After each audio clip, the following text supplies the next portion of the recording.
Hello everyone, welcome back to my channel. Today we're going to talk about Windows servers. Windows server, and we're going to talk about the key concepts of Windows servers, Active Directory, and GPO, OU, DNS, DHCP, because these are the most important, the key concepts in Windows Server. Like Active Directory, we need to understand these topics in order to work in security or administration, because every company almost has is using Active Directory. Okay, so I chose only 4-5 concepts this mentioned here: Active Directory, group policy, OUs, and DNS and DHCP, because these are actually the key concepts that we will be interacting with usually on a daily basis. Okay, and also this knowledge will help us in our SOC analyst course, the upcoming course that will be started next week. And this is basically this we have to know about it.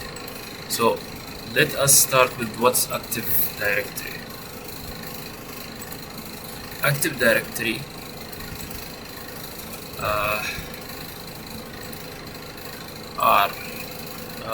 we have Active Directory objects. Okay, Active Directory contains this stuff: forest, contains domains, contains users, groups, and computers. Also OUs, group policy objects. All this stuff is contained in the Active Directory.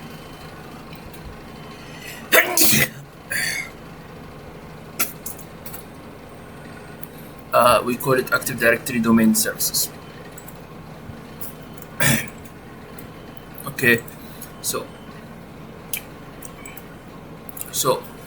we have two types of how we can set up our PC, our environment. We can use workgroup or domain.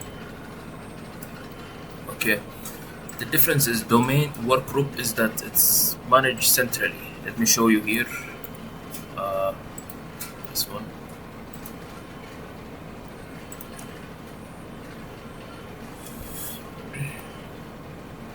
You see this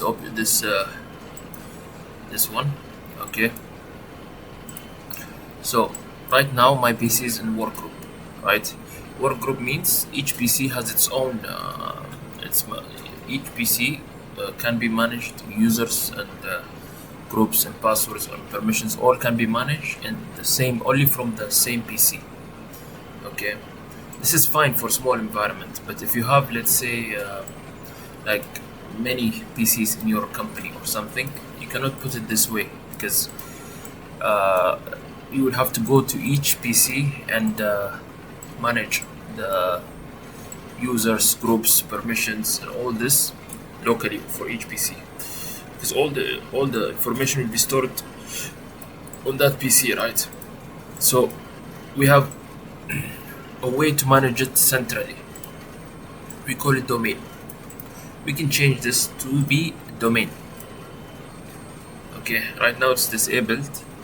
We can make it a member of a domain. When you add a PC to be a member of a domain, it's going to be managed centrally by the domain controller. We call it a domain controller. It's a server that manages all your users, permissions, groups, group policy objects, and OUs centrally. So basically that's what's domain. That's the definition of a domain. Okay, so this is basically some notes about workgroup. Workgroup is peer-to-peer. Okay, no centralized user or computer management. Okay, each PC manages its own users, suitable for small environment. Okay, so like for example here I can manage my users, and I can just go to local users and computer. Right, 1 second. Or we can go to control panel. 1 second. I'll show you how we can access this one. This is user account, and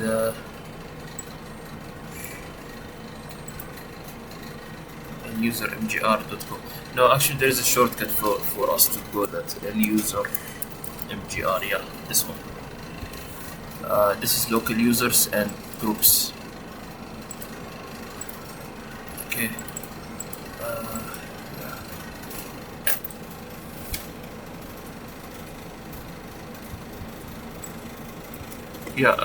This is because I'm not able to see it because I'm not using the version, but this is local users and group. I can show it to you in the server here. 1 second.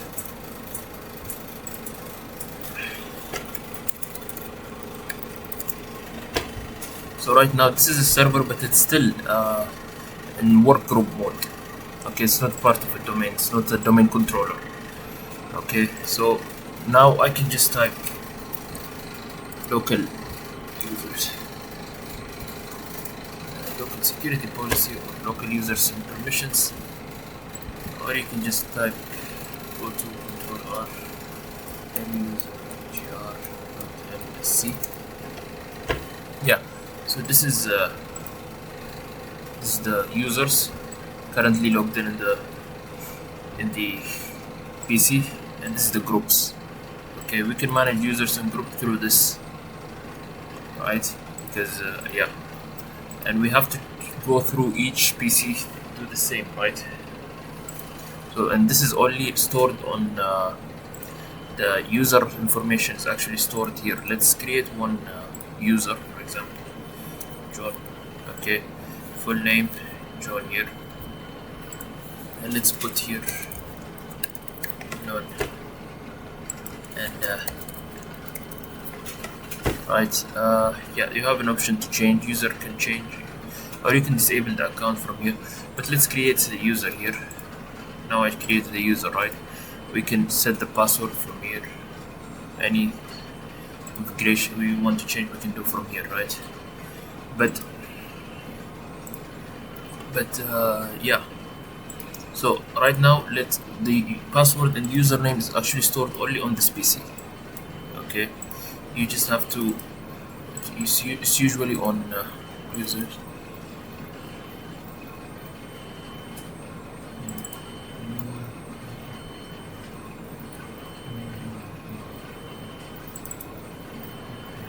Here, some usually it's stored here. Okay.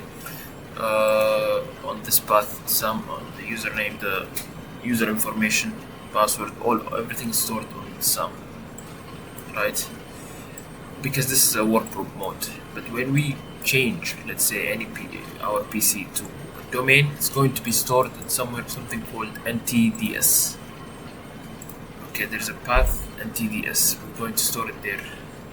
Okay, so what's the benefit of domain? Centralized management using Active Directory, and you'll have central control for users, computers, groups, policies, authentication handled. And only works locally, not across. SAM stands for Security Account Manager, user information stored, and prepare. So what's next? Now let's move on to the forest. Okay, forest is like the top level security boundary. Contains one or more domains, one schema, one global catalog. Trust is automatic between domains and the same forest. Okay, so basically so let me show you what's a forest. Let's go to the guest mode. Let's see one diagram. Something about forest.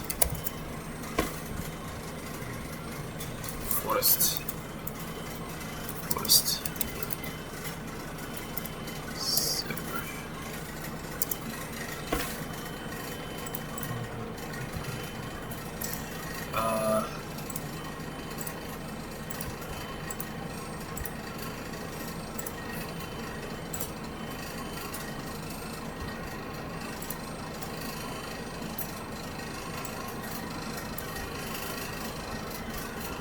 It's asking multiple let's just go here and type anything here.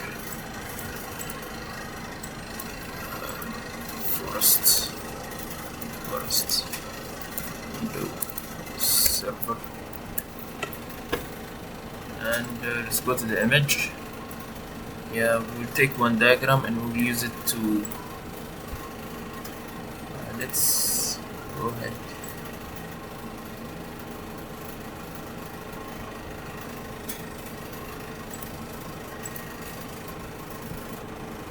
Yeah, so this one is actually nice, is okay, I think. Let's open it in a open image in a new tab. Yes, so this is actually a very good example of what forest is. Okay, let's say blue.com is this is all a single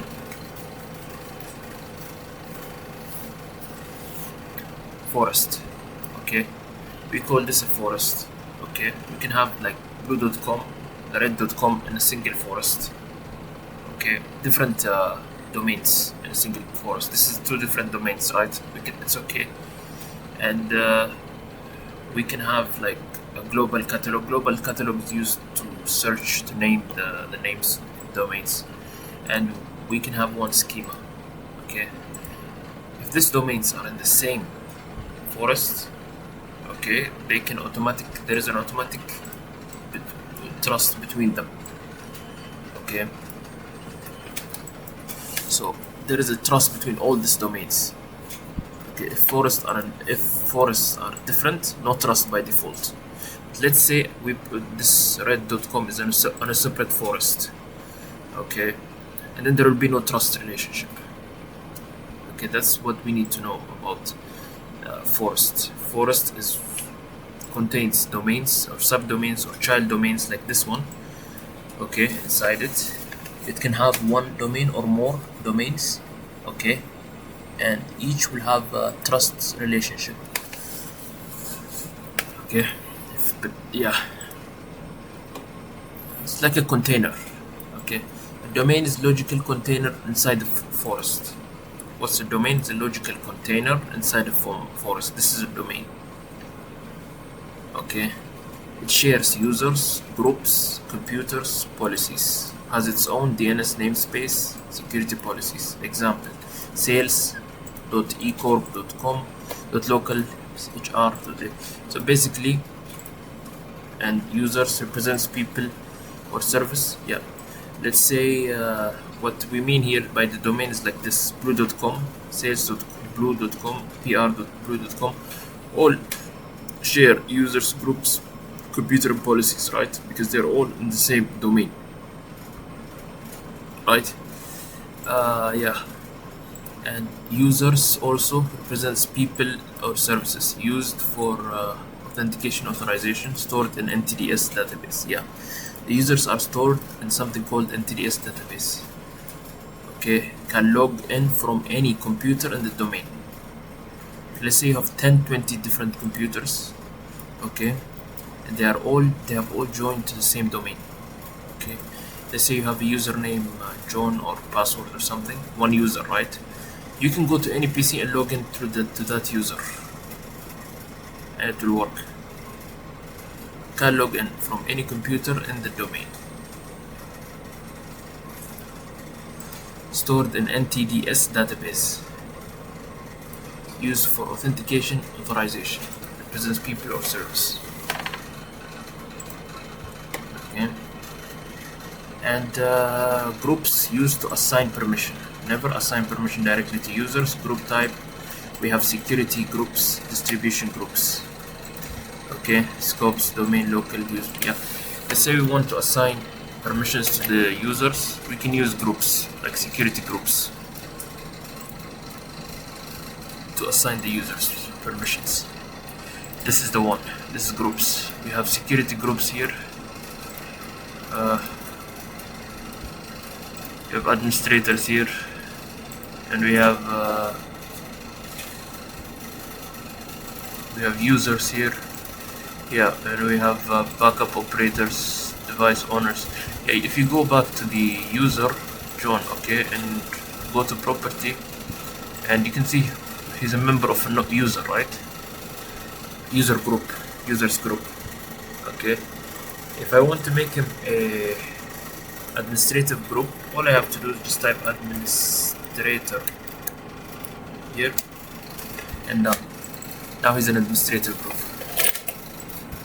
Okay, so basically that's the way to set up the groups and permissions. And computers, every domain joined machine has a computer object.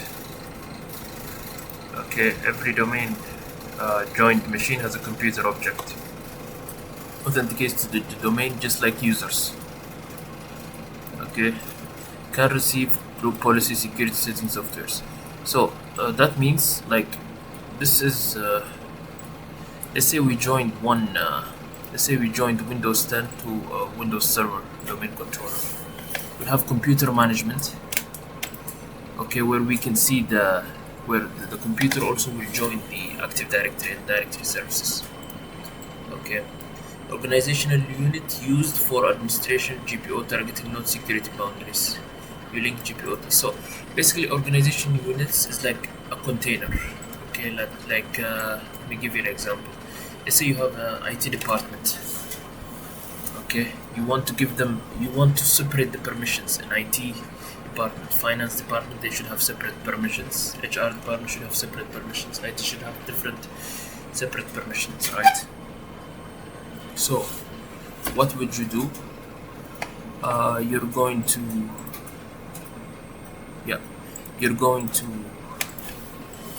create OU, organizational units. It's like a folder you created. Okay, you can put the users there. Okay, and add something called group policy, which is this one. Group policy is a collection of configuration rules used to enforce security, control user environment, lockdown system, stored in sysvol. Okay, it's like permissions basically. You will see it how it looks like in the practical bit. This is basically assigning a permission. You can, like, for example, you can limit some people from typing using CMD. Okay, you can prevent some users from using CMD. You can prevent some users from looking at the control panel. This one. Like, you can hide some items here, so they cannot do anything for this. You can change. You can add many things, like prevent users from changing many features or accessing different applications using group policy objects. Okay, so group policy objects assigned to OUs. Okay, and we said that OUs, organizational units, are like folders or containers containing users or groups. Okay, group of users. Okay, we said, like, it's used to segregate different types of teams or groups, like departments, HR, IT, finance. You could put them in separate OUs. Okay, and service account, high level comparison, user account, manual password management. Yeah, and these are the tools: domain controller, grading service. Yeah.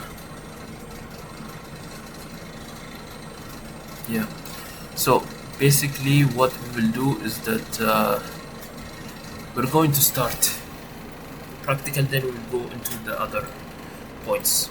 Okay. Right now, this is just a normal PC. Okay, it's not a domain controller. Okay, you can have a look at it. Like, you can go to PC and property. Yeah, this is a workbook. Okay, my plan is to make it a domain controller. To do that, we have to do a few things first. Okay, the first thing is we will open server manager. Okay, this is very important. We'll open server manager, and then we're going to go to local server.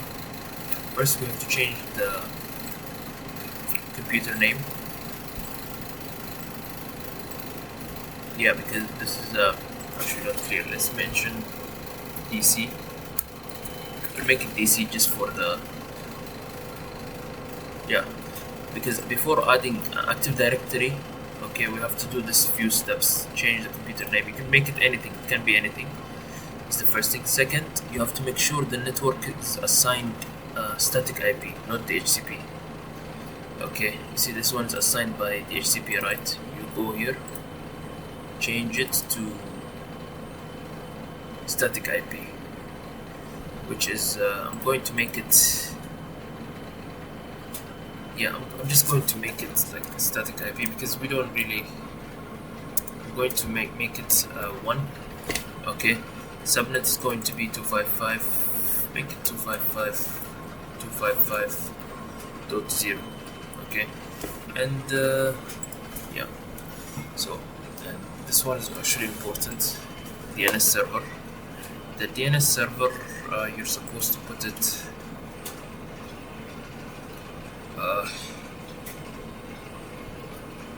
yeah, the loopback address. Okay, 1270.1.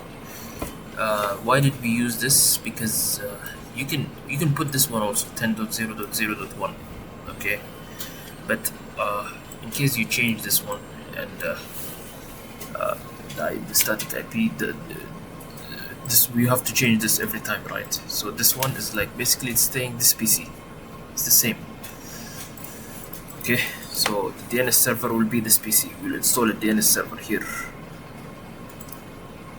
Okay, and the next step after doing this, and I just want to make sure that we actually have the NIC. The NIC is fine actually. Let's use the same NIC. Okay, we are using the, since we are going to put also here the same, so this also should be same actually. Keep it the same. Host only NIC, Vimnet 2. Yeah, so we got the IP and we changed the name, and then we have to restart actually. No, it's not the computer description. You're supposed to change the name actually, not just the computer description. 1 second. Here, change settings here. Now you're supposed to go here and change the computer name from here. Okay, this is just the computer description. You're supposed to change the computer name here, PC. Okay, and you can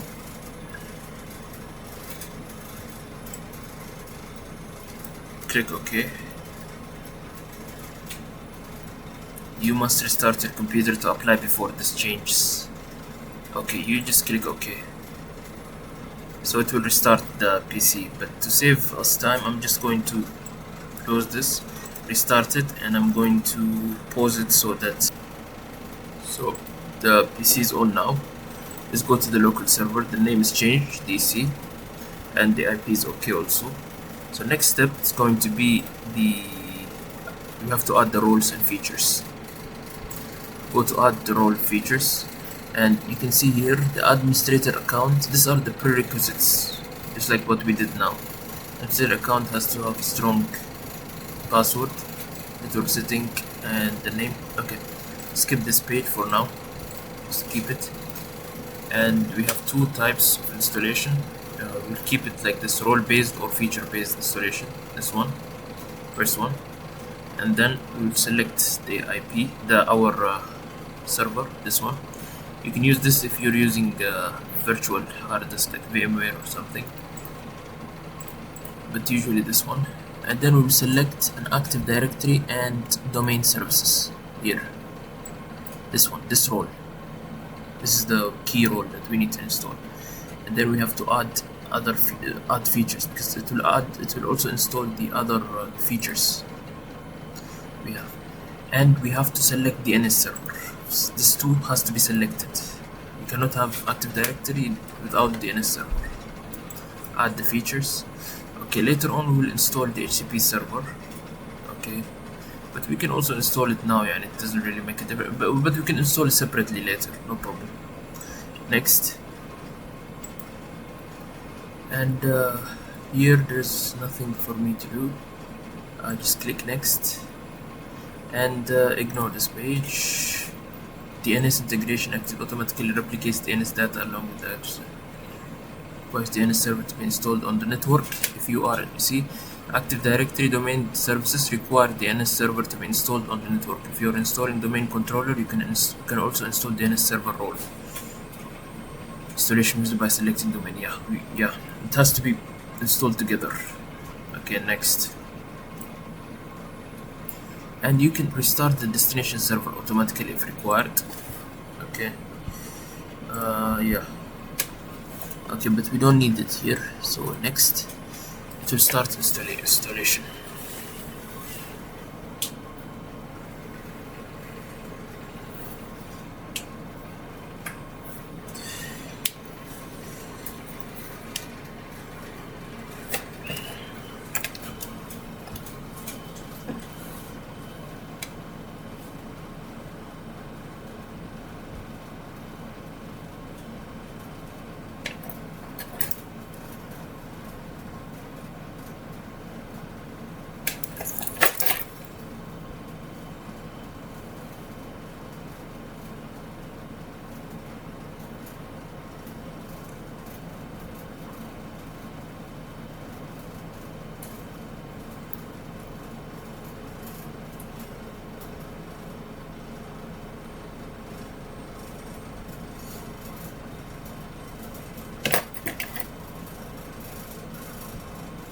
Okay, once the installation is done, okay, you can just click promote this server to a domain controller. Okay, to make it a domain controller. Okay, just promote this server to the domain controller. Okay, now it will take you to this page. Here we have three options. Okay, we can choose add a domain controller to an existing domain. Okay, but we will choose this one only when if we already have a main forest, if we already created a forest and we have a domain, existing domain, we just want to add this domain controller to join it. Okay, but we don't have, right? Still, this is a new domain controller. So, and the second one, we use this if we want to add a domain to an existing forest. Okay, this is if we want to add a child domain. Okay, and we don't need to do that because still we don't even have a forest, right? So this is a new forest. This is what we will choose. Third one, add new forest. I'm going to name it jcorp corp.local. It has to be, you have to put dot something. If you save it like this, just a name, it's going to give you an error. See, verification failed. DNS is proposed active directory. You can use .com if you're using Exchange server or email service, but usually we keep it like .local. Next.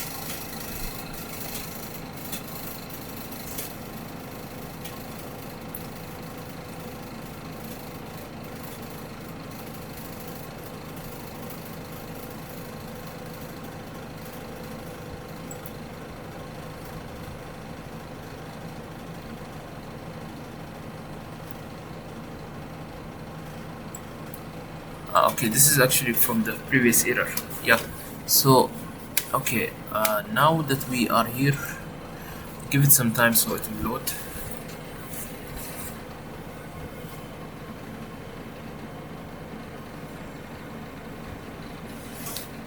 Yeah, when it will take us to this page.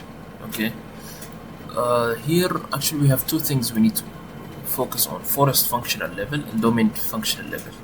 Here you have to choose the lowest version of Windows that you have inside your forest, inside your environment, Windows server. Like let's say you have Windows 8 server. You want to make it join to the domain controllers, and you want it to act as a child or a domain controller or something, right? Then you cannot choose this one. Yeah, so here, like as discussed, يعني, if you're planning to add Windows Server 2022 to 2008 or less in your environment, you cannot choose Windows 2016 here. Okay, you have to choose the lowest version of Windows that you have. Okay, so here domain forest completion, functional same. So global catalog and domain name servers, you have to have at least one domain name server and global catalog in your environment. So this has to be checked. Password, here this is the password to restore the directory services. You can put a password here.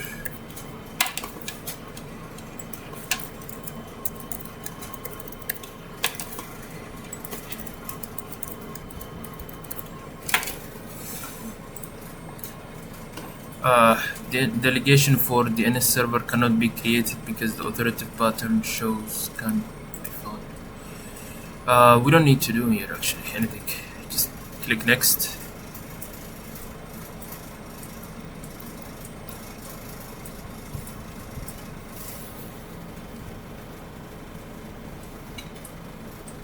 JCorp, this is the NetBIOS, done next.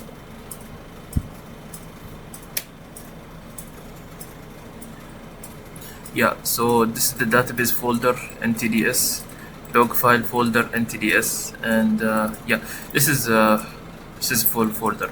As we discussed, this is where it will store the user and information and everything here on C NTDS folder. Right now it's not there. Sysvol is where it will store the group policy settings and information. So here we have an option to view the script. You can copy this one, okay, this PowerShell commands.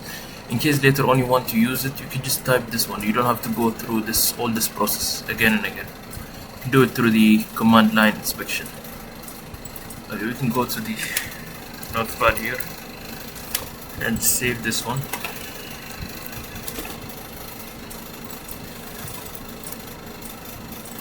Save as PowerShell script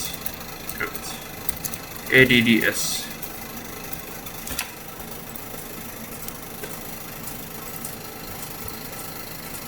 Next.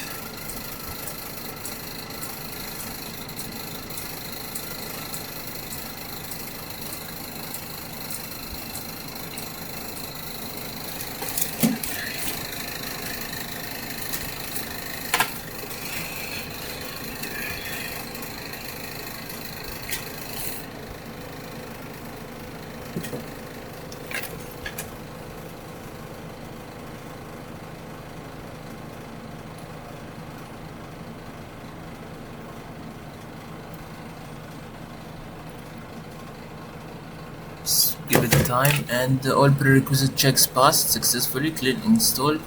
Okay, let's click install. So have default security settings, and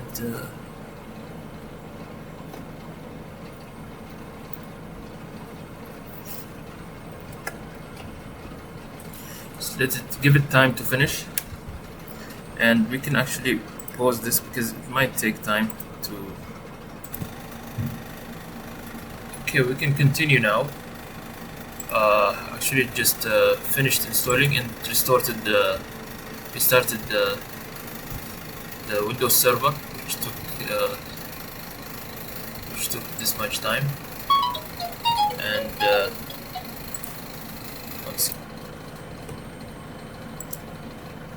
we will go ahead to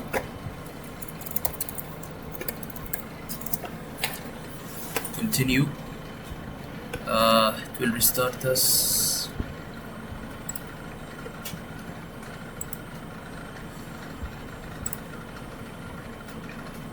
So right now this is a domain controller.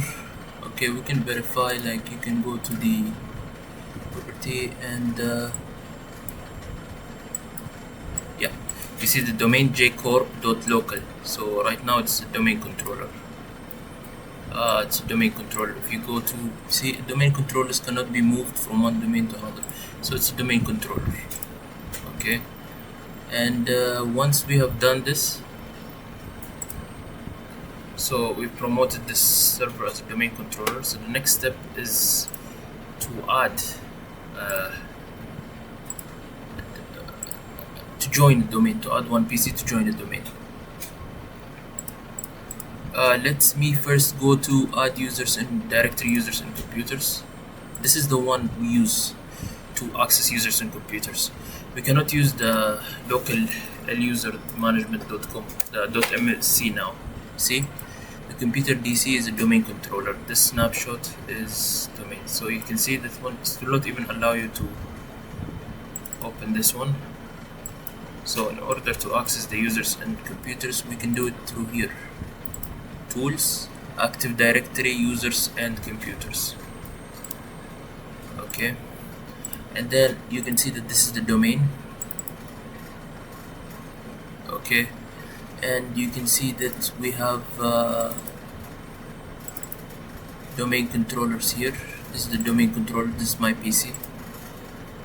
This is the users for this PC.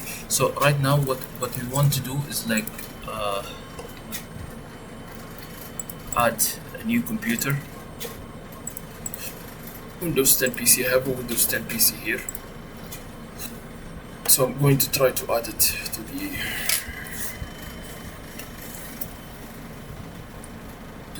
to join the domain.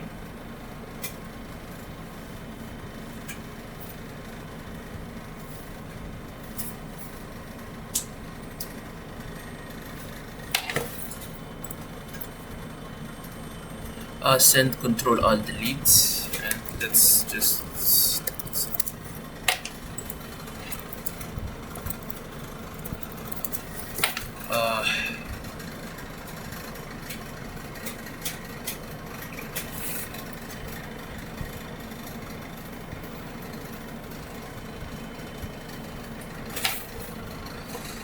and then we will go to the.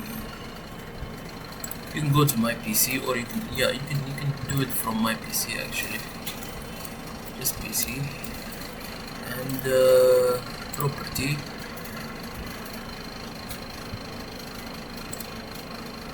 and you can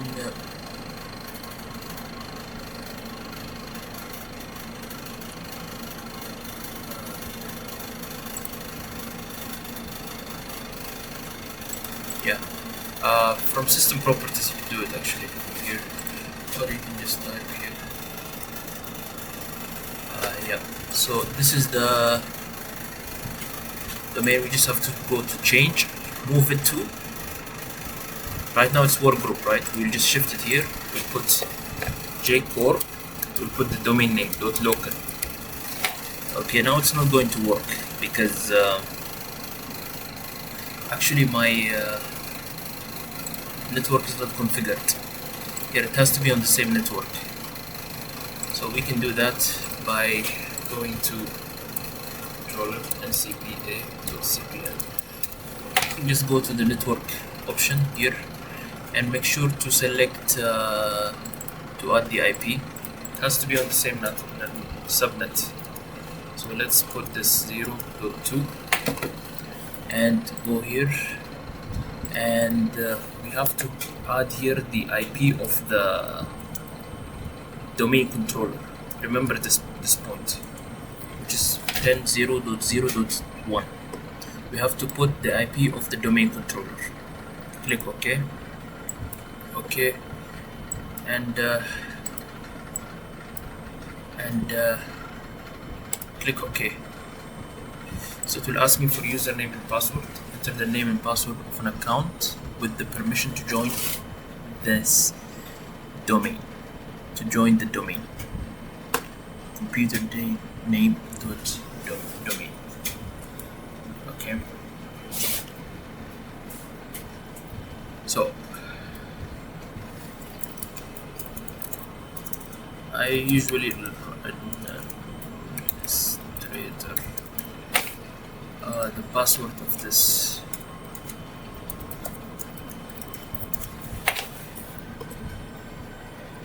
welcome to jcorp.local domain. Click OK, and you just need to restart, and basically it will be part of the domain. Let's pause it until it's okay. So now it's on, so let's go log in and try to see if it's joined the domain.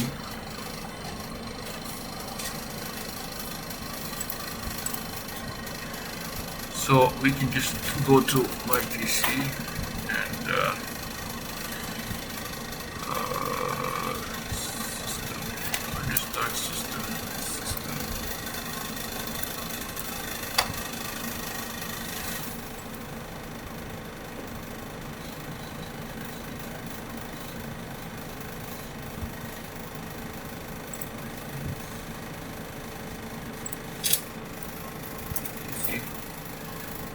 Yeah, so you can go here and check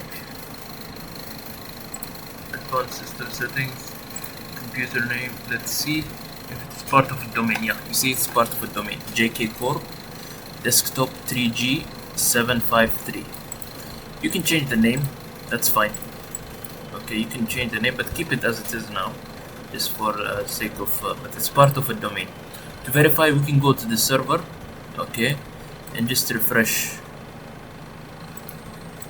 this one. Let's go back to the refresh, go to the computers. Yeah, so you see this computer is joined. This is the PC. So yeah, you can, yeah, this is the PC. Okay, it's part of a domain now. Okay, and you can check the users. Okay, we can add any user here. Like you can create new users here. New users, like first name will be James, and put login name. Let's make it James, and add new user here. Password is going to be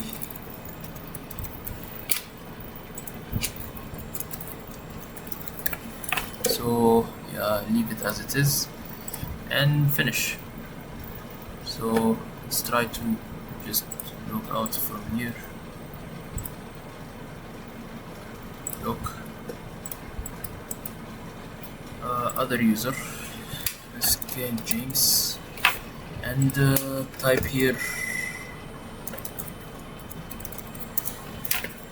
user password must be changed before sign in.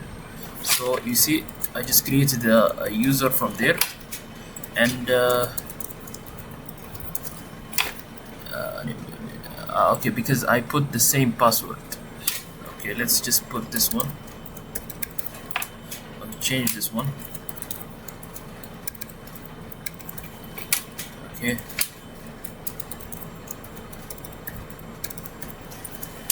So the password has been changed. You click OK. You will log into the user. You see, this is the benefit of the domain controller. So we have finished this one. Okay, now what we need to do is talk a little bit about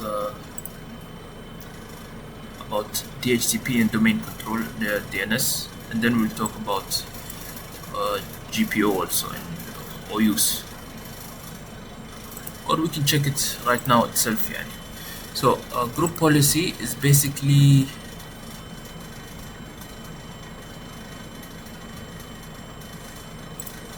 active users and computers. We go here and users here. So we have active administrative center, domain and trust, site and service, user and computers. These few things we are going to use. Yeah, but let's add another role. Skip this role based. Yes. And yeah,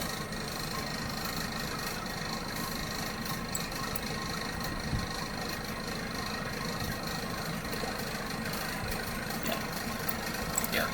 So let's look on the group policy management.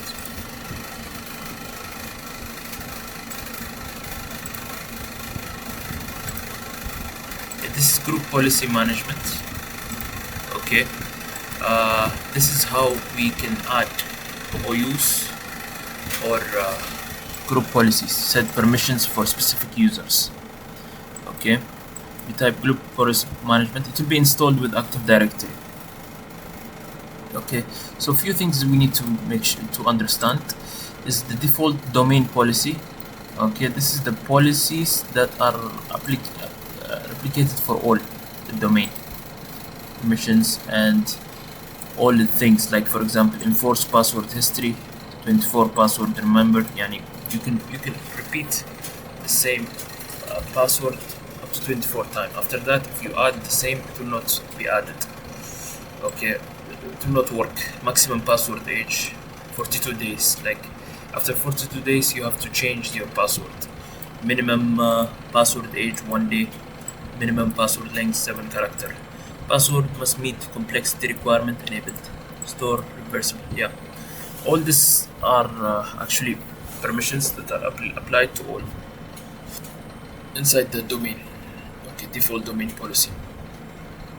If you go to the domain controller here, we have here also default domain controller policy. These are the policies applied for the domain controller. Okay, and we go down to group policy objects. We will have both the default domain policy and the domain controller policy. Okay, so what we can do, let's say we want to add an OU. Okay, we discussed we want to add OU, right? So we want to add new OU, and it has to be under yeah, let's add an OU here.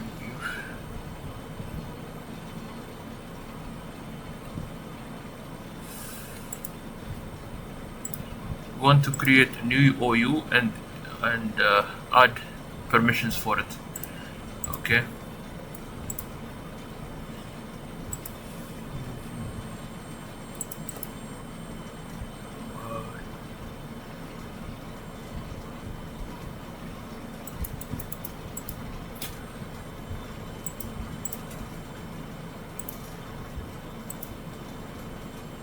here's add forest. New window from here.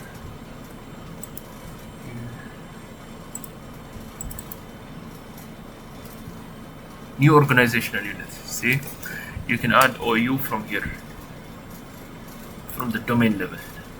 Okay, create new organizational unit. Okay, under it, I want to add IT group. IT here. Okay, so I will add it here. IT. Okay, so I will add the PC or the user in this one. Let's link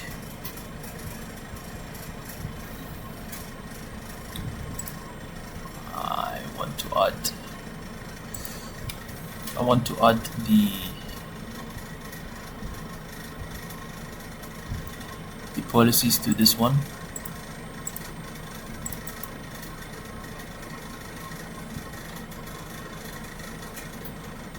Okay, so I'm going to add here right now it's just using the default domain policy.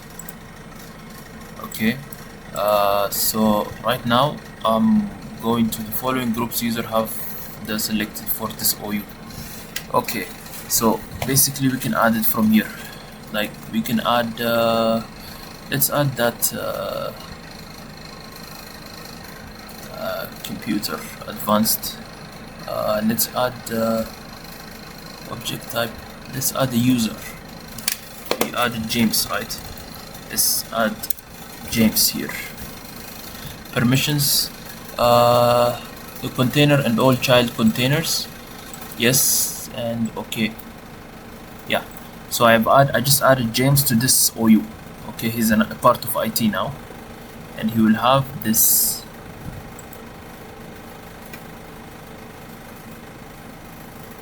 OU permission. Okay, so right now I want to add a group policy object. Okay, here, and click OK. Okay, this is the new group policy object, right? So I want to edit it first, like change the name if possible. Okay, keep it as it is. Okay, just add the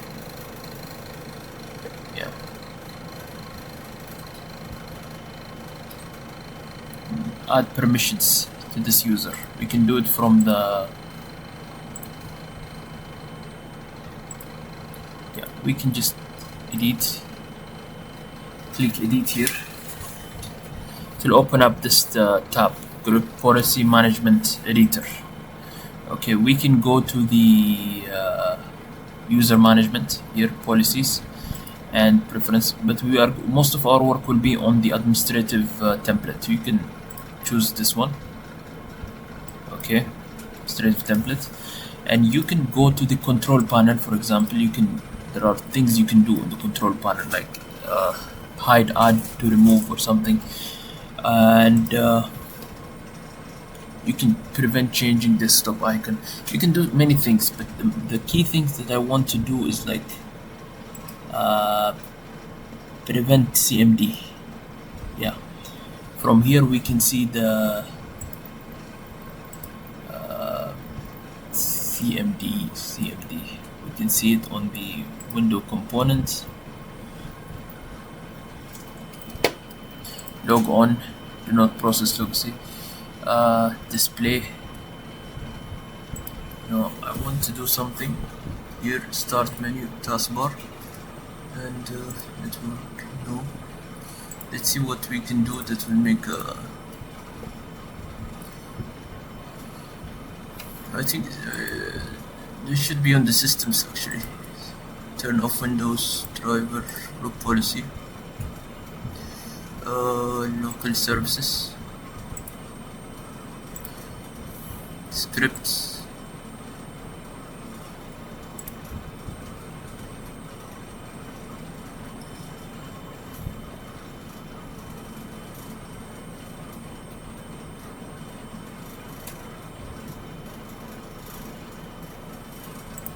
all settings.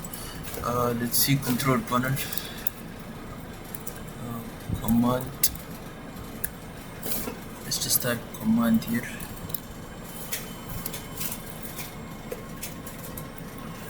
Where do we find the commands?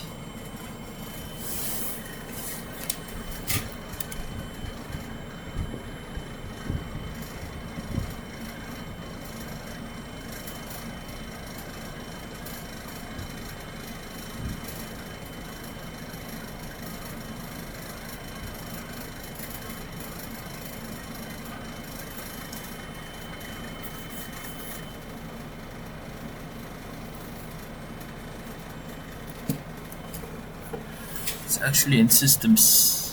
Where is the systems? Here, and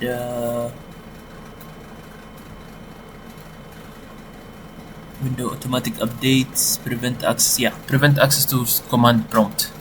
Okay, I want to prevent access to command prompt here, this user. So all I have to do is click it here, enable.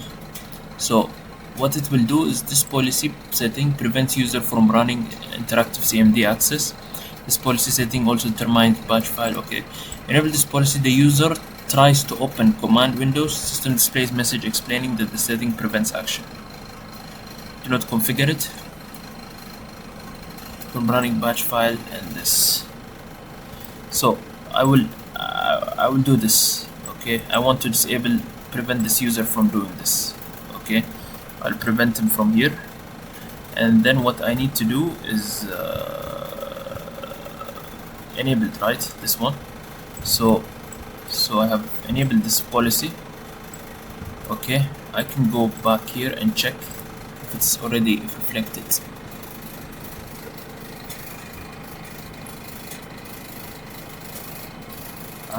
No, because we have to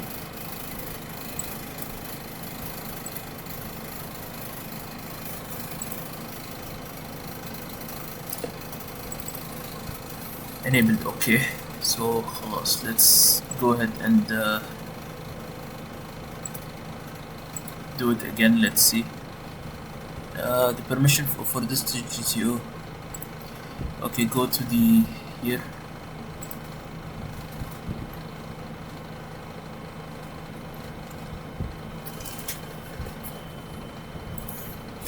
Edit.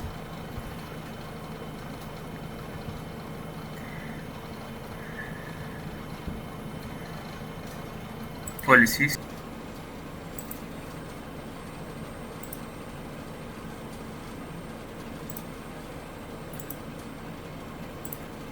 Yeah, so we have the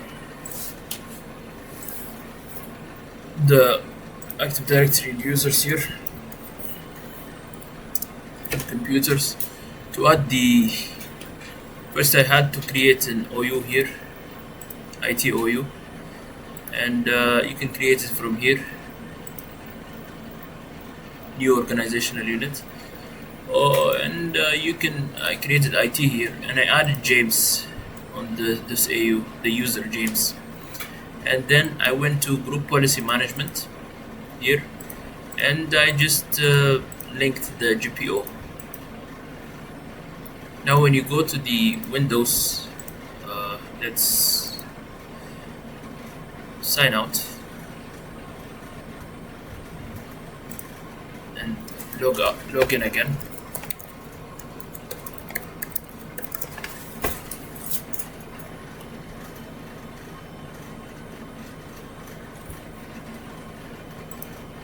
Let's type CMD. Let's see if it will work. Yeah, it's telling you command prompt has been disabled by administrator. You see, you cannot access CMD now. This user cannot access CMD. So this is basically how group policy works. No need to more about it. And the next topic we're going to talk about DNS a little bit, and then we'll go to the DHCP. So basically, what's DNS? We just have to understand, like, it's a way how you can translate your when you type. Let's say you want to type any, like for example here, when you type here google.com. Okay, actually it's going to it's translating it to IP on the back side. Okay, then only it's coming to google.com, translates the domain name. This is the domain name, and it's translating it to the IP. You can check from here, look, CMD ping google.com. Yeah, this is the IP of the google.com. So this is what domain name DNS means. It translates the name resolution to IP.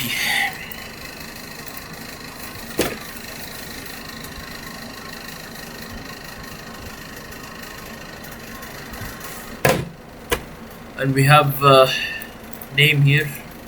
We have two types: forward lookup zone and reverse lookup zone. Main thing we need to understand about those two is that forward lookup zone change the name to IP. Okay, reverse lookup zone change the IP to the name, reverse it. Okay, forward lookup zone, you can find resource records. We have 4 records. 6 records. Okay, A, it's just pointing to the IP address. Okay, the name is pointing to the IP address. Okay, that's what A record is. MX record is for email, pointing for the mail server. Service record is used to point to the service. You can use TXT record also. And S, name server, just points to the name server, the server.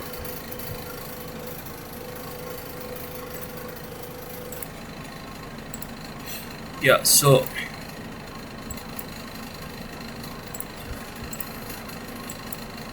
we just need to know the CNAME is like the alias, okay, the zone version.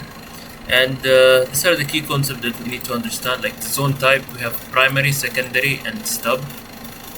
And basically PC dynamically register DNS record. Yeah. So these things, I think it's better if we see it in the actual practical.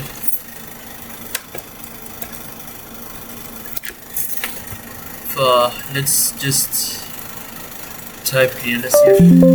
DNS need DNS.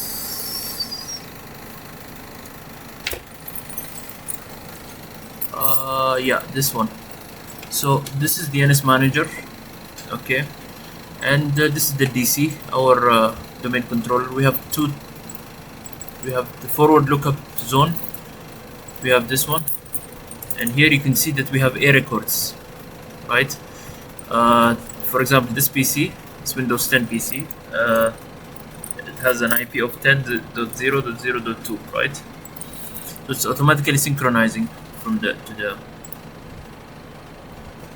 And here the DC has 0.0.1. So let's say you want to add new host here, new alias, okay, CNAME. Let's name it. Let's name this PC like unknown or something, right? Unknown here, and click OK. But we didn't link it with any. Yeah. Let's link it with the.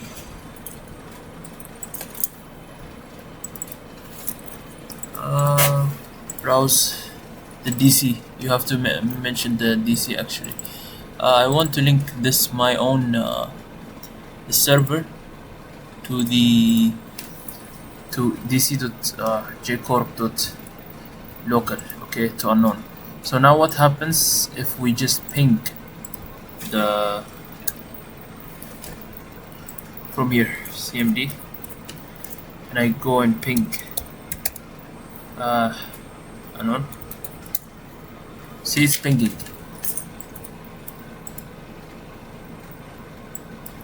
Because this is my PC, right? I just added unknown inside as a name, right?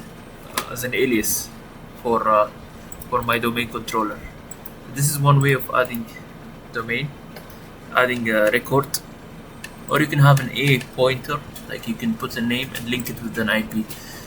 There is no need for us to do it manually, because already when any PC joins a domain, it will automatically synchronize here, just like this PC.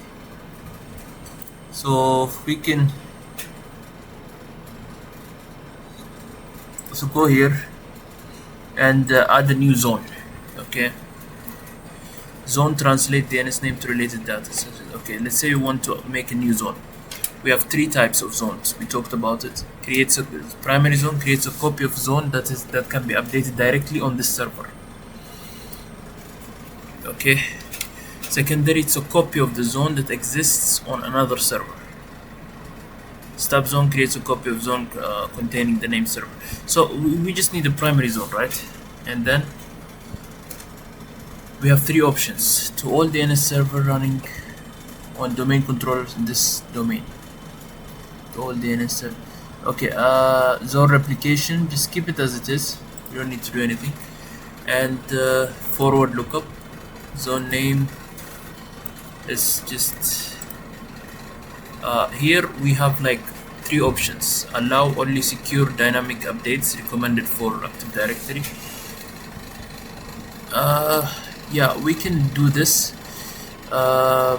We can also allow this one, both non-secure. The difference is that, you know, when you like, for example, let me show you here.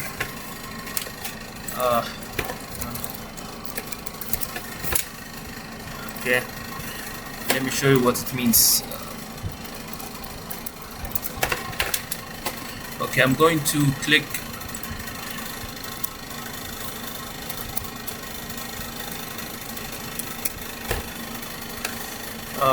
to open network here. I'm going to show you how exactly it works. let's keep James and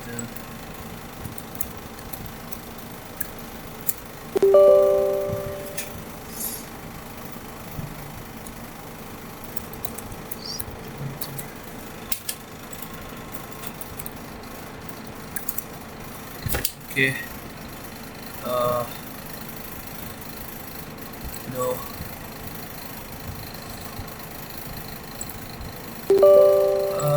Keeps asking that again and again, but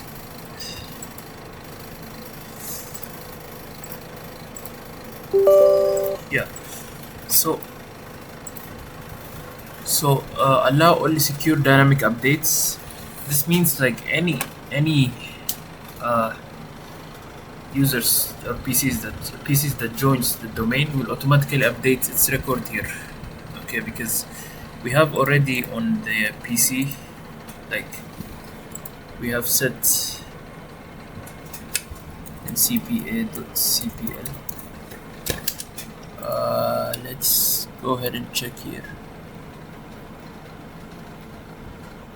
Yeah, an IPv4 here. When you go advanced, okay, you can see that when you go DNS here, you can see that there is an option here, DNS suffix, register this connection address in DNS. Okay, I think this one, yeah, this is what it's basically it's saying that it's going to add this to the DNS server. Okay, and keep it like this. This is how we create a forward lookup zone. And so just so we understand the concept of DNS, so I have a diagram here, DNS diagram. Yeah, so let me show you how it works, just so we can understand how exactly how the DNS works. No,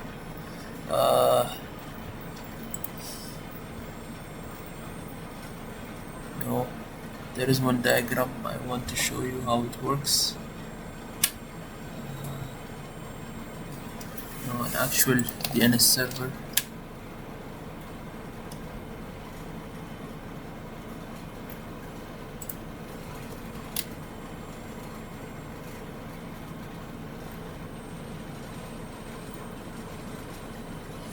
Okay, we cannot see it here, so I'm just going to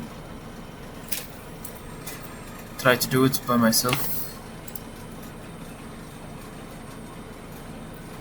Okay, I have a client here. Okay, I'm going to be, yeah, this is a client. Okay, I'm going to put here an ISP, and I'm going to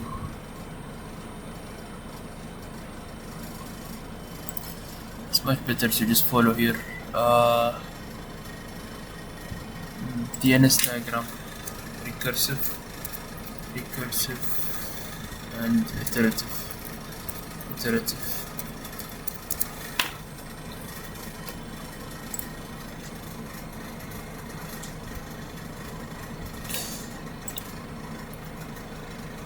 طيب, this is actually a good open image in a new tab. So basically this is a good example. Okay, so this is what happens when a user when a user okay requests when a user wants to access, for example, a web some website or something. First, it will go to the local DNS server, okay, which is in our case our Windows server, right, the domain controller. Okay, it will check if the local DNS server can resolve it or no. Okay, if it can, it will send something called recursive query. Okay, that's what a normal user will send, a recursive query. Okay, it's basically saying that resolve this for me. Okay, I don't know how. I just resolve it for me. I need it to be resolved. Okay, I'm sending it to the local DNS server. Okay, What does the local DNS server do? Usually it has two options. Okay, usually this Windows server is going to be behind the ISP, right, the internet service provider. So if we have set something called forwarder, okay, on the DNS server, it's going to send. If it knows how to resolve it, it's going to resolve it. If it doesn't know, it's going to send it to the ISP. Then the ISP will resolve it. Okay. If the ISP doesn't know how to resolve it, then it's going to go to the root level DNS server. It has like 13 root hints. It's going to ask. It will send an iterative query. Okay, an iterative query is like asking, can you resolve this query, or can you guide me where I can go to resolve this query. Okay, for example, facebook.com, I will send to the root server, and the root server is going to tell me that you can try .com server, DNS server. So then I will send here to the .com DNS server, and then I will ask here, and it's going to show me, guide me to the xyz.com. Okay, so then I'm going to return it. I'm going to cache it. The ISP is going to cache it on its DNS server, so next time we don't have to go through all this. It's going to be cached, and then it's going to be returned to the user. That's basically how DNS works. Okay, yeah, this is basically how it works. Okay, I use Facebook, but you can use this term xyz.com. Okay, I want to visit xyz.com. Okay, I send a recursive query to my local DNS server. The local DNS server cannot resolve it. He sends to the ISP. Okay, usually through a forward. It's called the forwarder. We configure forwarder on the DNS server. And if it's not cached in the ISP, then the ISP sends to the root server.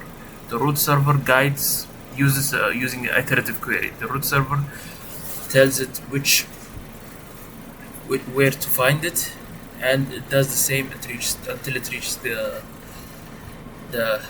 returns to the user. So that's the idea. Yeah, so this is the idea. Recursive client asks DNS server to resolve fully. Okay, iterative DNS server asks root TLD, top level domain authoritative. Okay, that's the difference.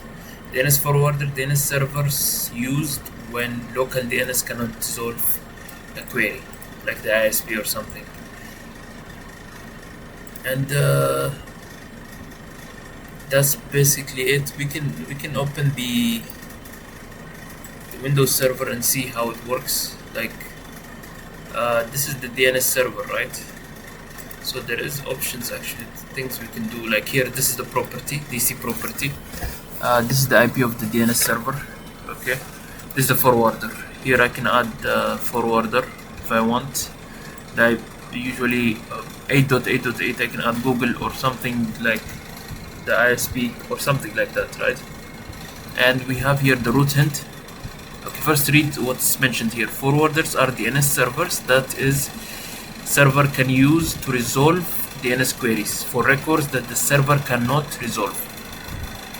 Okay, here this is the root hint. Root hint resolves query for zones that do not exist on the local DNS server. Okay, they are only used if forwarders are not configured or fail to respond. Okay, we have here like few root hints: 1, 2, 3, 4, 6, 7, 8, 9, 10, 11, 12, 13. Actually 13 root hints. Okay, yeah, we have 13 root hints here. Okay, and that can be used to resolve. And basically, what else we have? Advanced security. Okay, that's about it for the DNS. And we have something called also DHCP. DHCP, we know about DHCP from our previous session. We're just going to take brief introduction, brief discovery. Okay, let's say this is the process of the DHCP. We call it DORA. Discover, client broadcast, offer, server replies. Okay, and so basically what it means is that let's say we have let me show you with the dialogue better. Yeah, it's much better if we just use DORA DHCP. I can show you with the diagram. Yeah. So yeah, this is much better actually.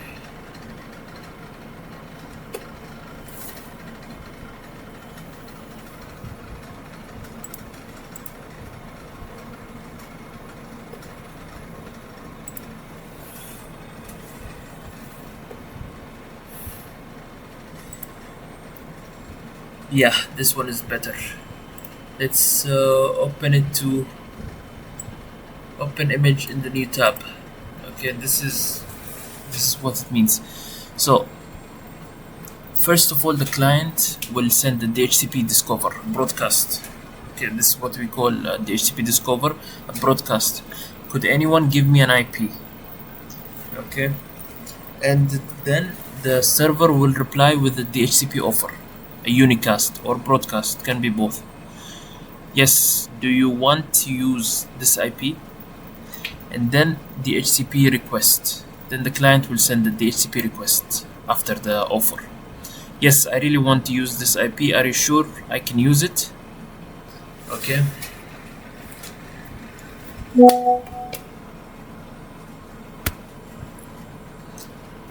Then DHCP pack acknowledgement. Yes, you can. Then it will send the DHCP. Yeah, after we acknowledge, then it will be acknowledged. So that's how DHCP works. And DHCP server must be authorized in Active Directory. Authorization is done by the domain controller. Yeah, DHCP server has to be authorized. And we have options called DHCP scope. Okay, let's see this in domain controller.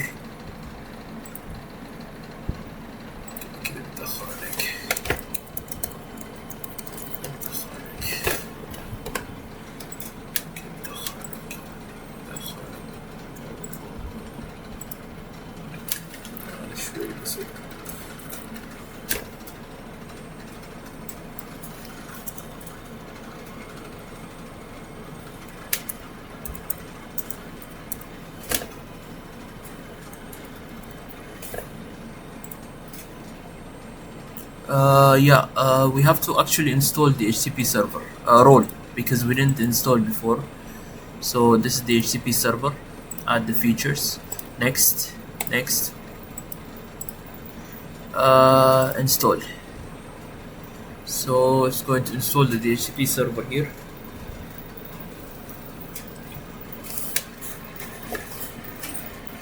Okay, we're going to pause the video until it's installed because it might. Yeah, so now it's done. Complete the DHCP configuration. Next, use the following credential. Yeah, this is to authorize actually. Specify the credentials. This one, commit. vServer service target computer security. Close. So I just committed.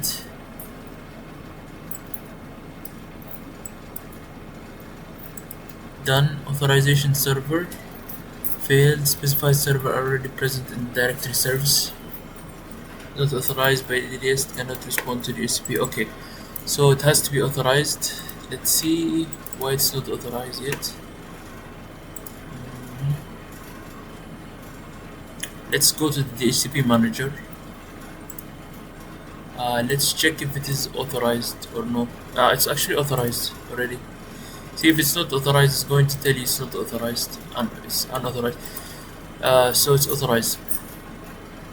So this is the DHCP scope. We have IPv4, IPv6. Let's create configure options. This is server options. Let's create scope. Add no. Add binding. Let's see. Yeah, add scope. We can add scope here from the IPv4. Actually, new scope. Okay, and next here we can name it like, let's say IT. If you're going to make different IP for per department or something, and start IP address will be 10.0.0.10. Okay, here it's going to be 255.255.255.0, and subnet mask of what exactly? This is the end. No, this is the end IP address actually. It can be from 10.0.0.255, and subnet mask make it 255.0. This is the length. Next,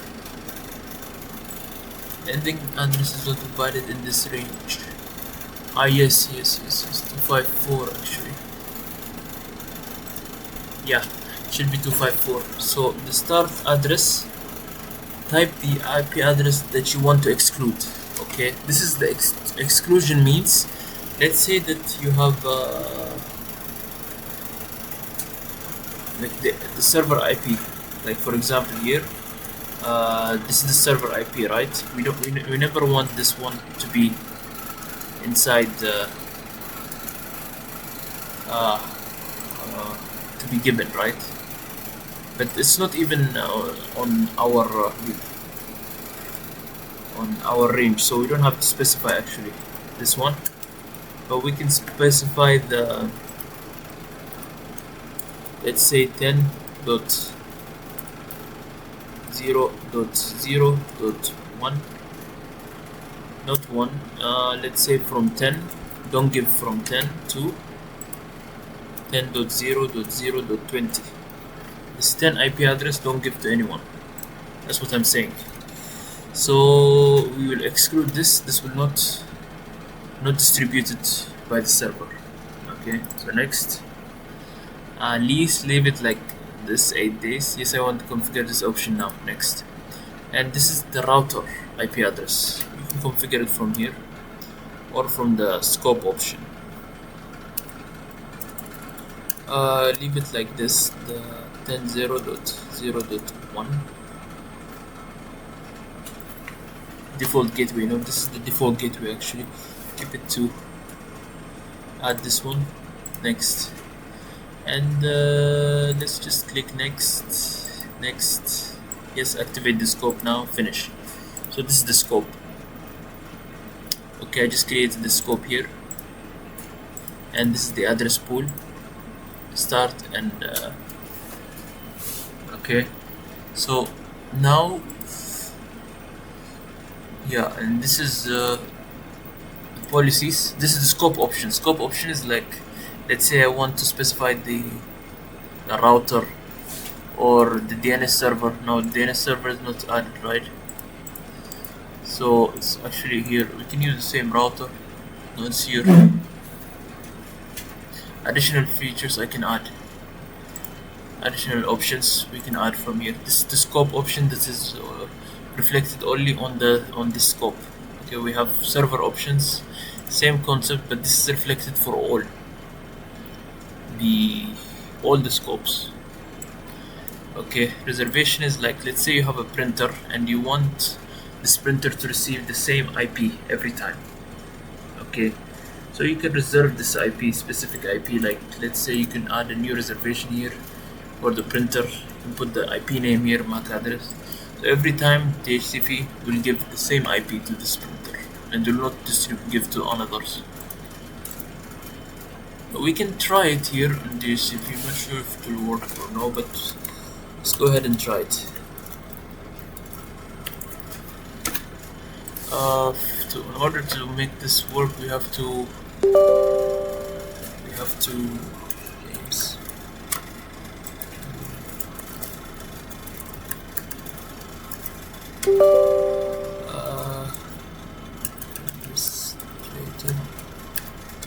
Administrator.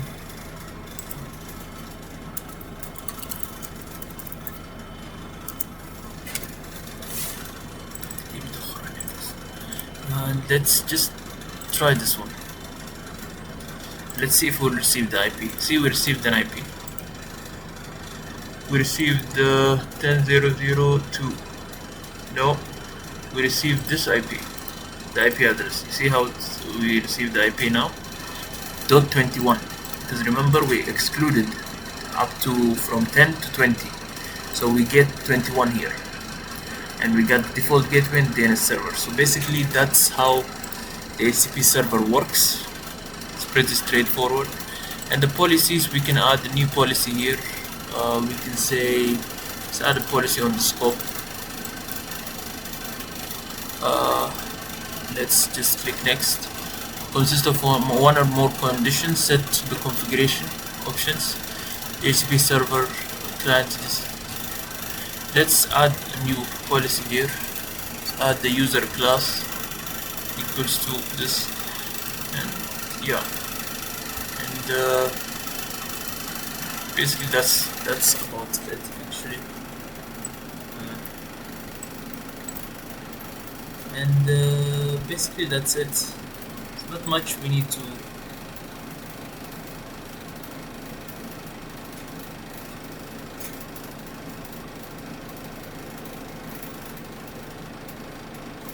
This is GPO processing order. We didn't go through it actually. Policy applies in this order: local, site, domain, OU. Last applied wins unless enforced. Applies when user is logged in. Applies when system boots. Can be blocked, enforced, no override. So FISMA roles, we didn't go through it. Only one role holder at a time. Yani we have schema master, control schema change, rarely used. Domain naming master, add or remove domains.